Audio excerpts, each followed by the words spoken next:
When you think of meatloaf, is it a bad memory or is it one of those meals that is a comfort food for you? In my experience, meatloaf can either be really good or really bad. It just depends on who's making it. Now, when I try other people's recipes, I try to stick to their exact recipe the very first time I make it and then kind of mold it into my own recipe after I've tasted their version for the first time. What you're watching right now is not my version. This is actually Ina Garten's version of her famous meatloaf. And the recipe is so simple, but her reviews are wildly positive. So I said, maybe it's simple, but maybe it's delicious. So I'm going to try it. One of the things that she puts an emphasis on is making sure that you're not mixing the meat too much. And I have to admit, this is probably something that I do wrong when I'm making my own recipe, because this way, although it doesn't really stick together in its form, it does come out light and airy. Also, this is a big meatloaf, but I'm making some extra on purpose so that we can have leftovers to make like meatloaf sandwiches or just extra meals throughout the week. And I know I said I was going to stick to the recipe completely, but she covered hers with just ketchup, and I just, to my core and in my soul, I couldn't do it.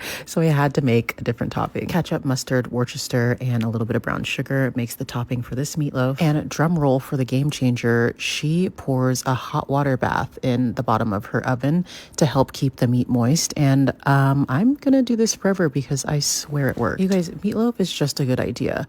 The only things that I would change is I would probably add some more types of seasoning to this, and I definitely would season my breadcrumbs. Anyway, I tagged her original video and it's meatloaf season, so bon appetit.